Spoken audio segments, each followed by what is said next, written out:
Hello friends, स्वागत है आप सभी का खोटा भाषा एवं साहित्य के चौथे भाग में। दोस्तों, आज हम लोग सोंद माटी पुस्तक के दो महत्वपूर्ण कहानी को डिस्कस करेंगे। पहला कहानी आपका मल की बहू है और दूसरा कहानी आपका ओद रिदा है। तो चलिए शुरू करते हैं।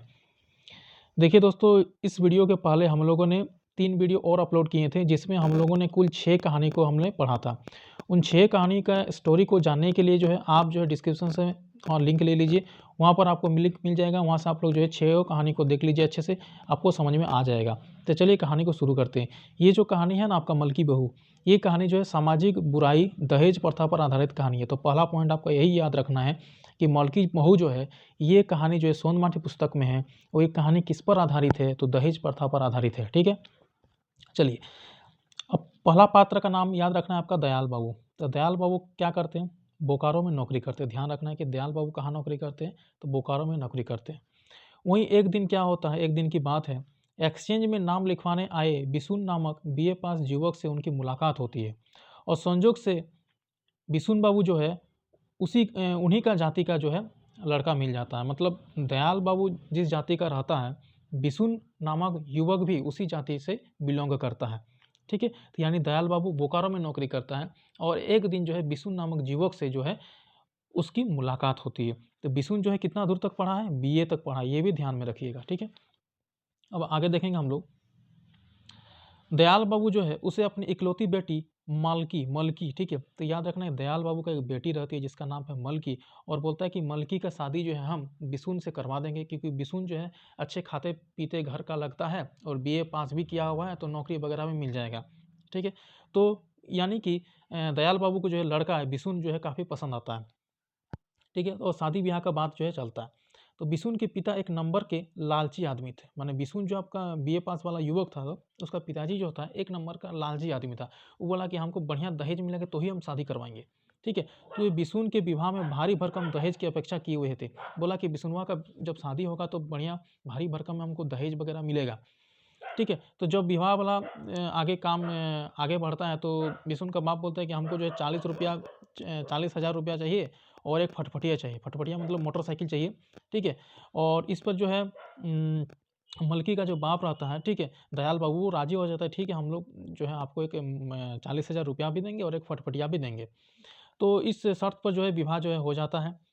ठीक है, और दयाल बाबू नगद की रकम, यानी जो बोला कि 40,000 रुपया जो नगद देंगे वो तो दे देता है, लेकिन मोटरसाइकिल उस समय नहीं दे पाता है। ठीक है, तो ध्यान में रखिएगा, नगद में 40,000 रुपया दे देता है लेकिन मोटरसाइकिल नहीं दे पाता है। ठीक है, किंतु बिशुन के परिवार वालों को ससुराल से फटफटिया मिलने की याद आती रहती है। बोला कि विवाह में बात हुआ था कि एक फटफटिया देंगे और 40,000 रुपया देंगे, तो मलकी 40 रुपया ही लेके आया, लेकिन 40,000 रुपया ही लेके आया, लेकिन फटफटिया तो लेकर नहीं आया।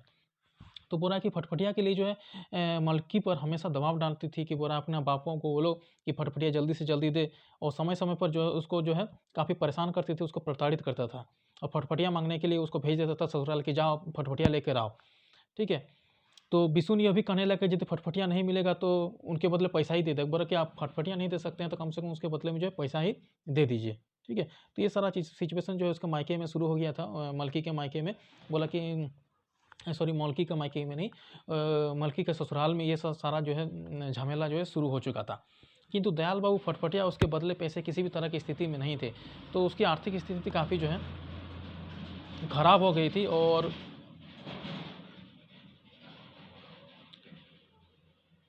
तो मलकी के पिताजी का जो आर्थिक स्थिति था काफ़ी ख़राब हो गया था। उस स्थिति में नहीं था कि उसको एक फटफटिया या उसके बदले कुछ पैसे भी दे सके, तो नहीं दे पा रहा था। तो ससुराल में काफ़ी मलकी के साथ दुर्व्यवहार किया जा रहा था, मलकी को मारा पीटा जा रहा था, गाली गलौज किया जा रहा था।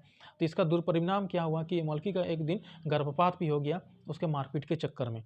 ठीक है, तो अब उस पर बाँझ होने का भी लांछन लगा दिया गया और चुपके से बिशुन का दूसरा विवाह भी करा दिया गया। तो देखिए, मलकी के रहते हुए भी बिशुन का दूसरा विवाह करवा दिया जाता है दहेज के लालच में। तो समझ सकते हैं कि दहेज किस प्रकार की एक कुप्रथा हमारे समाज में अभी भी मौजूद है।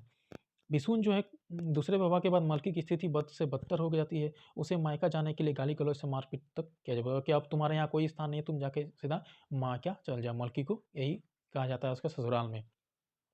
ठीक है, तो कहानी समझ में आ गया। कहानी यही है कि मलकी का विवाह होता है आपका ठीक है। और विवाह होने के बाद उसके ससुराल में जो उसको प्रताड़ित किया जाता है, क्यों? क्योंकि मलकी का जो पिताश्री थे वो जो दहेज देने में असक्षम थे, जिस कारण से, तो जिस कारण से जो बिशुन का दूसरा विवाह भी करवा दिया जाता था। कहानी का सार यही है। अगला कहानी है ओद दीदा।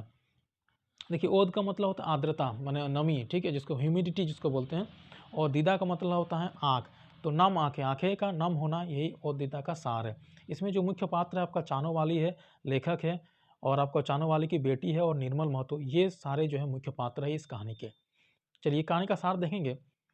ये जो लेखक के जीवन पर आधारित घटना है, मतलब लेखक का जीवन में ये घटना पहले घटित हो चुका है, उसी पर आधारित ये कहानी है। इस कहानी में जो है स्वार्थी समाज पर जो है उंगली किया गया है। इसमें बताया गया कि अपना काम बनता भाड़ में जाए जनता, यही इसी पर आधारित है कि अपना काम हुआ, मतलब स्वार्थी समाज, यानी कि समाज क्या करता है कि काम निकालने में रहता है, ठीक है, कि उसका काम हो गया तो बस दुनिया जाए भाड़ में, उससे कोनो मतलब नहीं है उसके बाद। तो चानो वाली का नाम कैसे पड़ा? क्योंकि चानो गांव की रहने वाली थी, वो एक विधवा औरत थी, ठीक है, और उसका जात क्या था? छोटी जात की थी, और यह गांव के एक महतो के यहाँ जो है काम करती थी। तो ध्यान रखिए, सुकर महतो के यहाँ काम करती थी, ध्यान रखिएगा।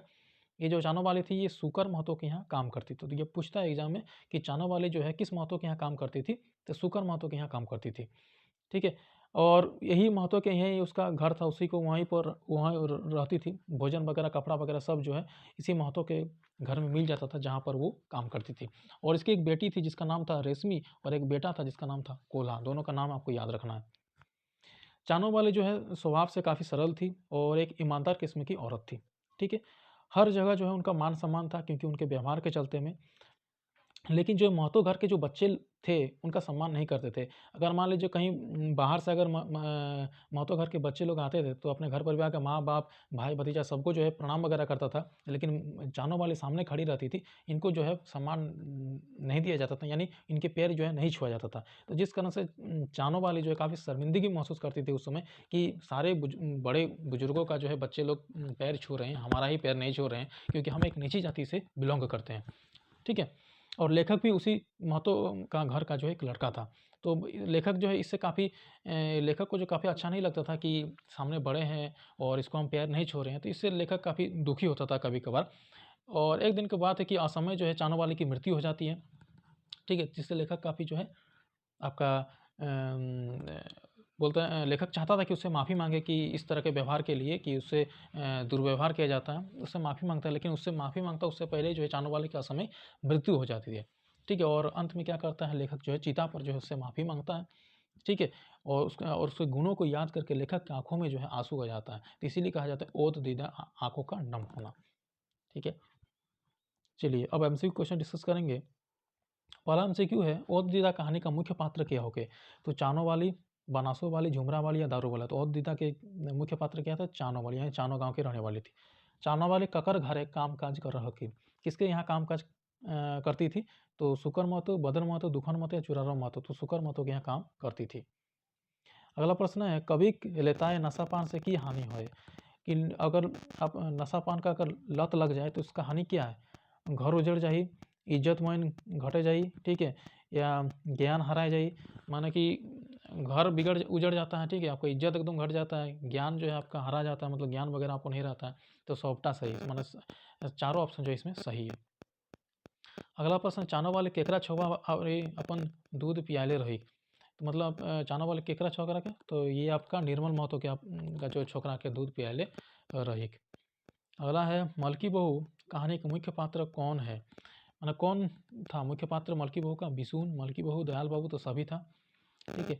मलकी के पुरुष बिशुने नौकरी नहीं मिलल तखन की करे उतासुता करे लागल। जब नौकरी नहीं मिलता था तो बिशुन को जो पढ़ा, बीए पास तो था कि नौकरी वगैरह मिलेगा, लेकिन नौकरी जब नहीं मिला तो क्या करने लगा? वो बिजनेस करने लगा, ठीक है, बिजनेस करने लगा। तो बिशुन दोसर बियाह कहाँ करल? तो कहाँ किया था दूसरा विवाह? उसको मलकी को आपका के रहते हुए, और रोहतास में किया था। तो बी ऑप्शन आपका सही है कि रोहतास में जो है उन्होंने दूसरा विवाह किया। बिशुन किले मलकी से मारपीट करल। मलकी को क्यों मारता पीटता था बिशुन? क्योंकि दहेज नहीं देता था, जिस कारण से। तो मलकी के ससुर फटफटिया नहीं दिले रही, ठीक है, तो ससुराल में उसको फटफटिया नहीं लेके आई थी, जिस कारण से। चलिए, तो इस वीडियो में इतना ही। धन्यवाद।